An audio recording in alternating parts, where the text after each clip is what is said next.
छोटी बहू, कहाँ हो तुम? जी माँ जी, कहिए, एक कप चाय बना दो। ठीक है माँ जी, अभी बना देती हूँ। वैसे तुम्हारी जेठानी कहाँ है? कहीं दिखाई नहीं दे रही। ऊपर पापड़ सुखाने गई हैं, अभी आती ही होंगी। घर की सब्जियाँ खत्म हो गई हैं, मुझे सब्जियाँ मंगवानी थी। चलो कोई नहीं, अगर वो काम कर रही है तो आज मैं ही चली जाती हूँ। सुशीला सब्जी का थैला उठाकर दरवाजे के पास पहुँचने ही वाली थी कि तभी उसकी बड़ी बहू आ जाती है। अरे माँ जी, कहाँ जा रही हो आप? रुक जाओ जरा। मुझे लगा बड़ी बहू तुम काम कर रही हो, इसलिए मैंने सोचा मैं ही चली जाती हूँ बाजार। भला मेरे होते हुए आपको परेशान होने की जरूरत है क्या? लाओ, मैं लेकर आती हूँ सब्जी। सुशीला संजना को सब्जियों का थैला दे देती है, जिसके बाद संजना सब्जी का थैला लेकर जाने ही वाली होती है, लेकिन तभी सुशीला उसे कहती है, अच्छा बड़ी बहू सुनो, सब्जियाँ थोड़ी ठीक ठाक से लेकर आना, आजकल सब्जियाँ ताजी नहीं लगती। माँ जी, आजकल बाजार में ऐसी ही सब्जियाँ आ रही हैं, बाकी मैं कोशिश करूंगी कि अच्छी ही लेकर आऊं। संजना अपनी सास से ऐसा कहकर बाजार चली जाती है, जहाँ वह पुरानी सब्जी सस्ते दामों पर खरीदती है। चलो अच्छा है, मेरे पास लॉटरी के पैसे तो आ गए हैं, इन पैसों से आज मैं 6 लॉटरी खरीदूंगी। इस तरह संजना रोजाना सब्जी में से पैसे बचाकर लॉटरी खरीदती है, लेकिन हर बार लॉटरी खरीदने के बाद भी उसकी एक भी लॉटरी नहीं निकलती। भाई साहब जरा देखना, कल मैं ये 6 लॉटरी लेकर गई थी, इनमें से कोई निकली क्या? नहीं बहन जी, इनमें से कोई नहीं आई है। लॉटरी के नंबर ये लिखे हैं, आप खुद देख सकते हैं। तेरे की, इस बार फिर से नहीं आई।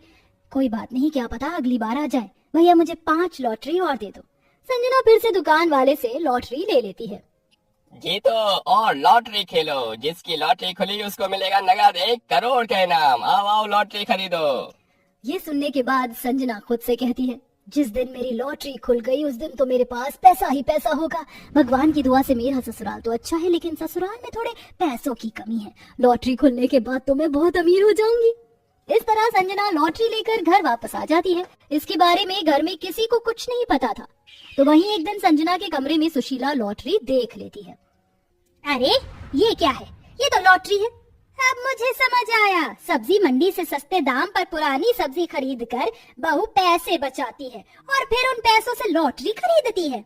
सुशीला को बहुत तेज गुस्सा आता है और वह गुस्से में अपनी बड़ी बहू को पुकारती है, बड़ी बहू, कहाँ हो तुम?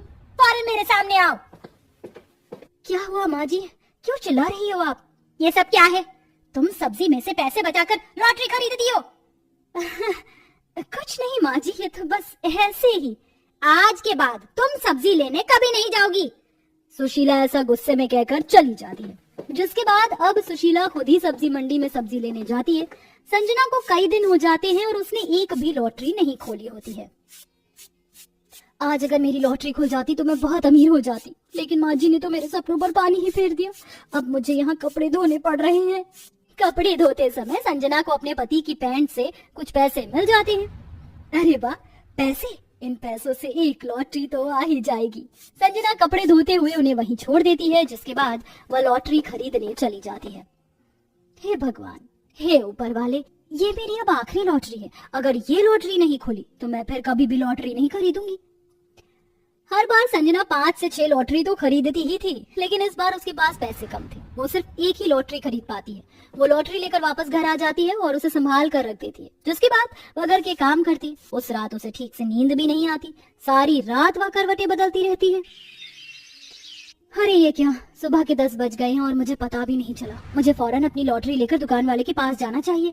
संजना लॉटरी लेकर दुकान वाले के पास जाती है। चमत्कार, ये तो बहुत बड़ा चमत्कार है। आखिरकार इन बहन जी की लॉटरी खुल गई। अरे देखो देखो, आते जाते सारे लोग देखो, ये औरत जिसने कल मुझसे 100 रुपए की एक लॉटरी खरीदी थी, आज ये 1 करोड़ की मालकिन है। ये सुनते ही संजना खुशी से पागल हो जाती है। ओह माय गॉड, आखिरकार मेरी लॉटरी को ले गई। अब मैं अमीर हो गई हूँ। अब तो मेरे जितना अमीर कोई नहीं होगा। मेरे पास पैसा ही पैसा होगा। अरे भैया, मुझे ये पैसा कब मिलेगा ये बताओ। बहन जी, ये पैसा आपको कल ही मिल जाएगा। पता है, आपकी वजह से अब मेरी दुकान और भी ज्यादा फेमस हो जाएगी और आप तो हो ही जाओगे फेमस। ये सुनकर संजना बहुत खुश होती है। वह घर पर आती है और अपने घर में सभी को 1 करोड़ की लॉटरी के बारे में बताती है। माँ जी, अरे रितिका कहाँ हो तुम? सब यहाँ पर आओ, देखो आज कितनी बड़ी खुशी की बात है। क्या हुआ बहू, किस बात की खुशी है तुम्हें? मैं 1 करोड़ की मालकिन हो गई हूँ माँ जी। आप देखना, हम लोग बहुत अमीर हो जाएंगे। मैं हर रोज नए नए कपड़े पहनूंगी। ये सुनते ही घर के सभी सदस्य हैरान रह जाते हैं। संजना की बात सभी को मजाक लगती है, लेकिन अगले दिन जब सुबह होते ही घर के बाहर बहुत सारी मीडिया खड़ी होती है। तो मैडम आपको कैसा लग रहा है 1 करोड़ की मालकिन होने के बाद? 100 रुपए से आज आप 1 करोड़ पर आ गई हो। आप हमारे भारत की पहली औरत हो जिसने 100 रुपए से सीधा 1 करोड़ रुपए कमाए हैं। एक्चुअली मैं तो पहले से ही बहुत अमीर हूँ, लेकिन मुझे लॉटरी खोलने का छोटा सा शौक था। मुझे नहीं पता था मैं रातों रात इतनी अमीर हो जाऊंगी। व्हाटएवर। मुझे देख रहे हो, ये आलिया भट्ट की सबसे महंगी वाली साड़ी है। अच्छी है ना? अरे मैडम की साड़ी को शूट करो, मैडम की साड़ी लाखों की है। अब ये सब देखकर सुशीला को बस अपनी बड़ी बहू ही दिखाई देती है। वो अपनी बहू के आगे पीछे घूमने लगती है, बिल्कुल लट्टू बनकर। अरे बहू, तुझे प्यास लगी होगी, रुक जा, मैं तेरे लिए पानी लेकर आती हूँ। सुशीला पानी लाकर संजना को देती है। माँ जी, मेरे लिए फ्रूट चाट बना दीजिए। मेरी बहू को फ्रूट चाट खानी है, रुको मैं अभी लेकर आती हूँ। सुशीला संजना के हर एक काम को सुनती है। वहीं संजना अपनी लट्टू सास को अपने साथ कूली बनाकर शॉपिंग पर ले जाती है। ओह माय गॉड, मुझसे ये बैग उठाए नहीं जा रहे। आप किस लिए आई हो? ये लो, इसे पकड़ो माँ जी। कोई परेशानी नहीं है बहू, मेरे रहते तुम्हें परेशान होने की जरूरत नहीं है। मैं सारे बैग उठा लूंगी, तुम अपनी शॉपिंग करती रहो और मेरे लिए भी बढ़िया बढ़िया सामान लो।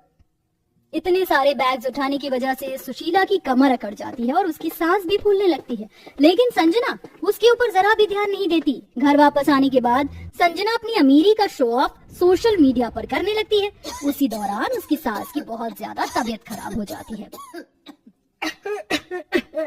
बहू, बहू मुझे एक गिलास पानी देना जरा, मेरा गला सूख रहा है, मुझे सांस नहीं आ रही है। बहू, बहू।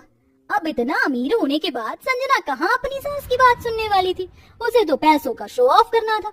देखते ही देखते सुशीला की सांसें बंद होने लगती हैं और वह उसी समय बेहोश हो जाती है। तभी वहाँ रितिका आती है।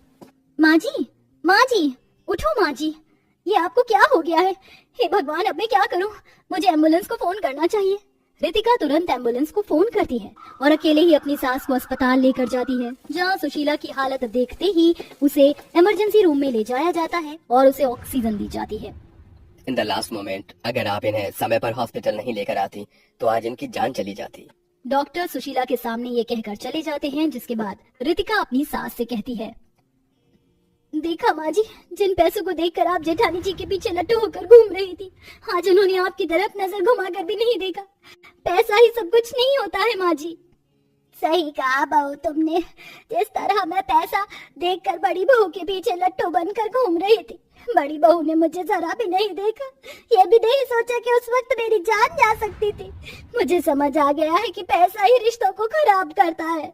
सुशीला की ये सारी बातें संजना वार्डरूम के बाहर खड़ी होकर सुन लेती है। उसके अंदर अपनी सास के सामने खड़े होने की हिम्मत भी नहीं होती। इसी के चलते अब संजना से कोई भी बात करना पसंद नहीं करता। पैसों की वजह से सब उससे दूर हो जाते हैं, जिसके चलते एक दिन संजना बहुत सारे गरीब लोगों को देखती है। मेरे पास इतने सारे पैसे, मैं अपने इतने सारे शौक भी पूरे कर चुकी हूँ, लेकिन अभी भी पैसों की कमी नहीं है। लेकिन मैं इतने पैसों का क्या ही करूंगी जब मेरा परिवार ही मुझसे दूर हो जाएगा। मुझे ये पैसा नहीं चाहिए, ये पैसा तो इन गरीबों की जरूरत है। इस तरह संजना एक बैग में पैसा भरकर उन सभी गरीब लोगों में पैसा बांट देती है। वह पैसा उन गरीबों के काम आता है और संजना अब अपने घर में पहले की तरह नॉर्मल तरीके से रहने लगती है। उसका ये बर्ताव देखकर सब उसे माफ कर देते हैं और उसके साथ खुशी खुशी रहने लगते हैं।